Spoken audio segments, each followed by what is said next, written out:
Bună ziua, dragi participanți la conferința Business-ul fructelor.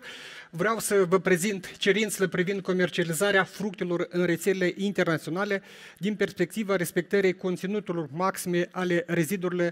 rezidurilor de pesticide. În ceea ce privește cadrul de reglementare al Republicii Moldova privind utilizarea produselor de uz fitosanitar, vorbim despre legea 119 din 2004 cu privire la utilizarea produselor de uz fitosanitar și fertilizanți. În același timp vorbim despre hotărâri de guvern 1191 din 2010, regulamentul sanitar privind limitele maxime admisibile de reziduri în produsele alimentare. În ceea ce privește cadrul de reglementare privind produsele de uz fitosanitar la nivelul Uniunii Europene, vorbim despre regulamentul 1107 din 2009, privind introducerea pe piață a produselor de uz fitosanitar. Acest regulament vorbește despre protecția plantelor și a produselor vegetale împotriva organismelor dăunătoare și în același timp legislația Uniunii Europene asigură o utilizare durabilă a produselor de uz fitosanitar, reduce riscurile asupra sănătății umane și în același timp prin gestionarea și implementarea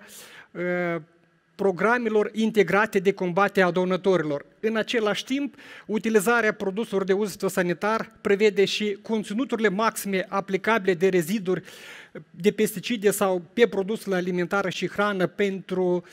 hrană de origine vegetală și animală pentru animale. Vorbim despre regulamentul 396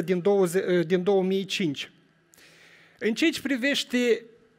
legislația Uniunii Europene, analiza care a fost efectuată pentru anul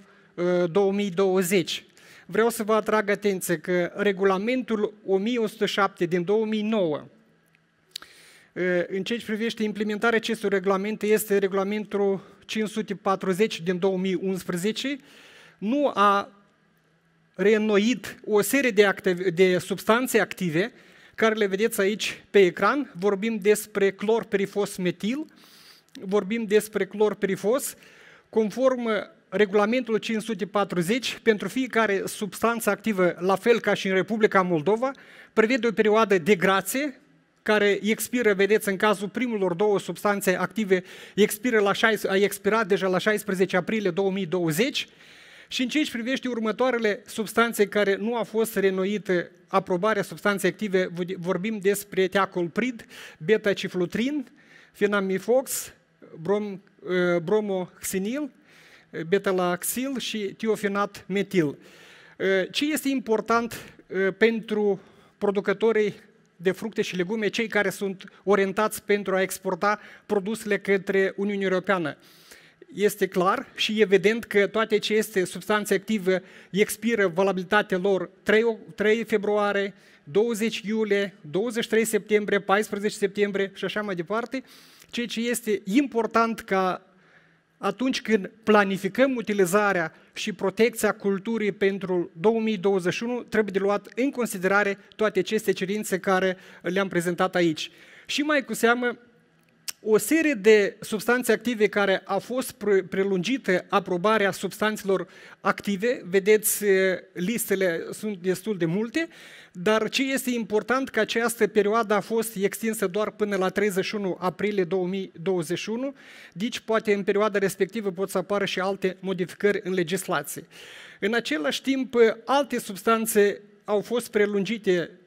substanțele active până la 31 iulie 2021, vedeți, avem și 30 iunie,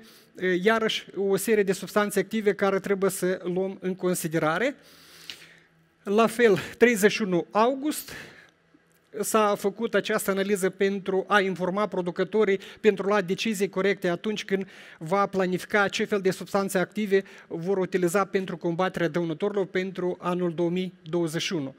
Și în ceea ce privește prelungirea acestor substanțe, la fel, expiră, vedeți, 31 octombrie, 31 decembrie și respectiv altele. La fel, aceste substanțe, în ceea ce privește perioada de aprobare, a fost extinsă perioadă scurtă de timp. În același timp, legislația a prevăzut reînnoirea și aprobării substanțelor active care sunt prezentate aici, o serie de substanțe la fel important ca să le cunoașteți, informații care trebuie de menționat și de luat în considerare atunci când veți planifica utilizarea acestor substanțe active, în cazul că pot fi utilizate. Și ce vreau să menționez? În ceea ce privește rezidurile de pesticide. În Uniunea Europeană, rezidurile de pesticide avem jurnalul oficial, în care se publică fiecare regulament, directivă și așa mai departe,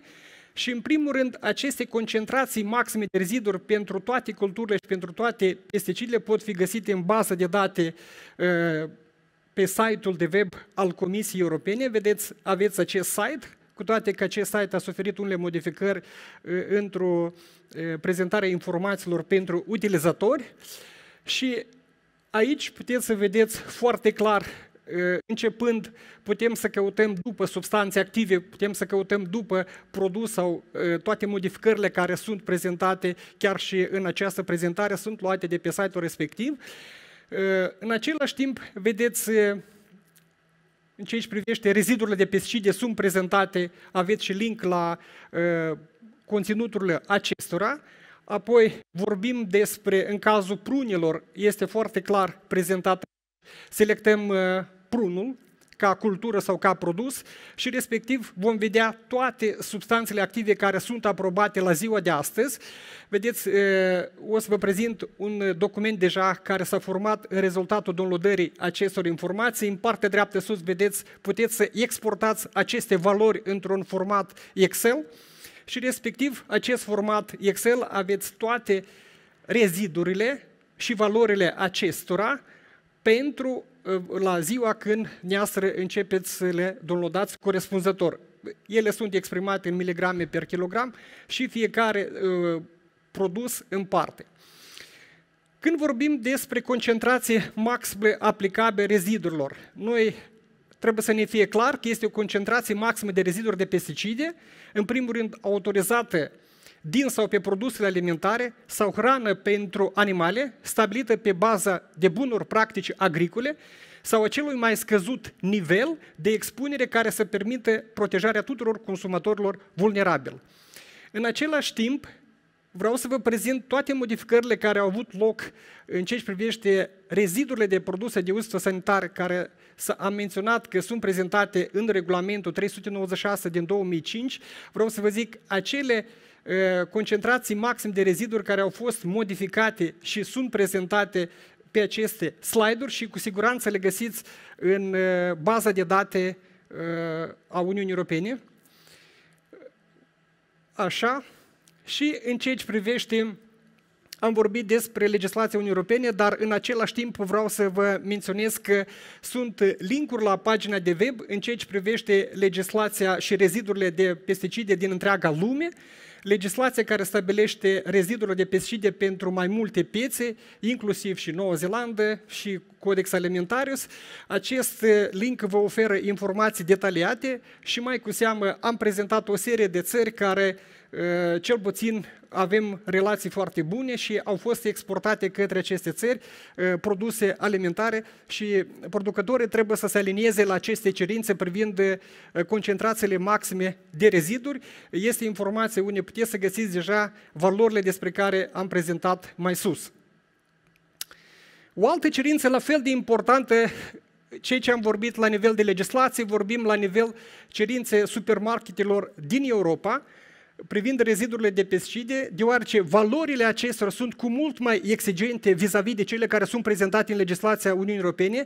Din acest context vreau să vă atrag atenție că acești vânzători cu amănuntul, cum sunt Aldi, cum este Edeka, Lidl, Globus, Kaufland, Dole, Metro și Rewe, din Germania, au stabilit un număr maxim de substanțe active per produs care trebuie să fie sau pot fi identificabile. În același timp, valorile acestor substanțe trebuie să fie la 70% din concentrația admisibilă la nivelul Uniunii Europene și suma acestor substanțe active nu trebuie să depășească 80% și în ceea ce privește ARDF la fel 80% și maximul în ce privește RDF-ul la 80%. Iată, sunt prezentate și în același timp vreau să vă atrag atenția REVE din România. La fel, cerințele nu sunt mai exigente decât cele care sunt prezentate în Germania. La fel sunt prezentate 5 substanțe active per produs, la fel în ceea ce privește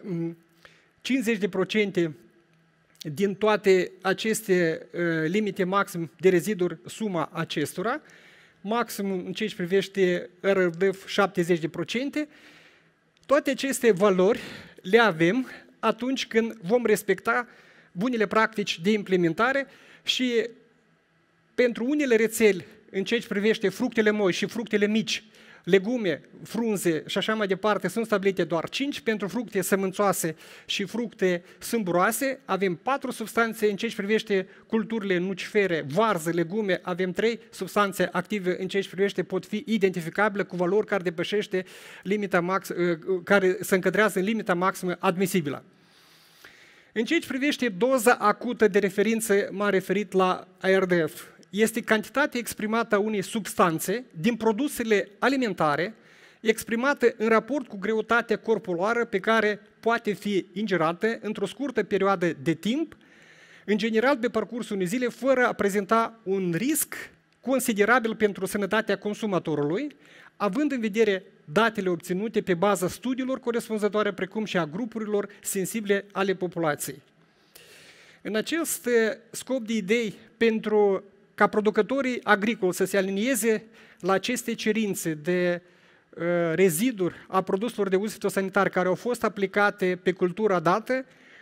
noi, în calitate reprezentant al proiectului APM finanțat USAID, ajutăm să implementeze bunele practici agricole, de aceea GAP sau bunele practici agricole este o modalitate, în primul rând, de utilizarea produselor de uz fitosanitar recomandate, autorizate sau considerate inofensive de legislația națională și legislația internațională, în condiții reale în toate stadiile de producție, depozitare, producere, transport, distribuție și transformare a produselor alimentare și a hranei pentru animale. De aceea, practicile în cauză presupun de asemenea principii de control integrat a organismelor dăunătoare printr-o anumită zonă climatică, precum și utilizarea cantităților specifice de produse de uz fitosanitar și stabilirea acestor limite maxim de reziduri sau concentrație maxim de reziduri, atât la cel mai scăzut nivel. Și vreau să zic, un instrument important pentru a ne alinia la aceste cerințe, deja a demonstrat și în prezentările lui domnului Fala, domnul Gorencioi, cât și domnul Leacu a menționat că pentru a ne alinea la aceste cerințe și a penetra pe piețele care încă nu am reușit să exportăm prune sau alte culturi, implementarea GAP sau standardelor private voluntare Global GAP este o probabilitate și este un succes pentru a reuși să ne aliniem la aceste cerințe în ceea ce privește cerințele de inofensivitate care și prevede respectarea rezidurilor produselor de uz fitosanitar. În același timp, pentru ca producătorii să se alinieze la toate aceste cerințe, toate activitățile trebuie să fie planificate din timp. De aceea, în contextul implementării bunelor practici agricole, s-au planificat o serie de activități și, în primul rând, planificarea ce fel de substanțe active vor fi utilizate pentru anul care vine. În acest context s-a făcut o analiză la toate substanțele active, atât la nivelul Uniunii Europene, cât și la nivelul Republicii Moldova, cât și la nivelul Federației Ruse. De aici și producătorii vor planifica ce fel de substanțe active pot fi sau produse de uz fitosanitar cu aceste substanțe active pot fi aplicate într-o respectare acestor valori corespunzătoare. Aici este dat un exemplu pentru prune și această informație este disponibilă în cadrul proiectului APM și este oferită tuturor producătorilor care doresc să se alinieze la aceste cerințe. În primul rând, odată ce am utilizat aceste produse de uz fitosanitar, noi suntem obligați să facem încercări privind respectarea acestor valori.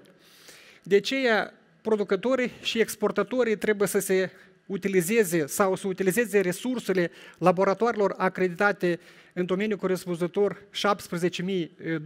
având un sistem de management a calității, fie la nivel național, fie la nivel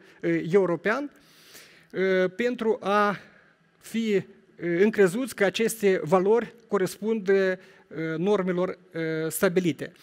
Și dacă privim un raport de încercări privind rezidurile de produse de uz fitosanitar, el poate să arate în felul respectiv, adică ceea ce noi am vorbit de toate cele valori în ceea ce privește limitele maxime de reziduri, vedem valorile de facto, vedem valoarea de facto care corespunde mărimii mai puțin decât 70%, adică de fapt Buscalid avea 0,9%, vedeți și Prodenil 0,85%, per total avem suma de 22,45%. Dacă vorbim ARDF, vedeți suma totală este 20,69%. Iată, având așa rapoarte și așa valori, noi ne aliniem cu toate normele la nivel global privind producerea sigură și inofensivă a acestor produse. Vă mulțumesc pentru atenție!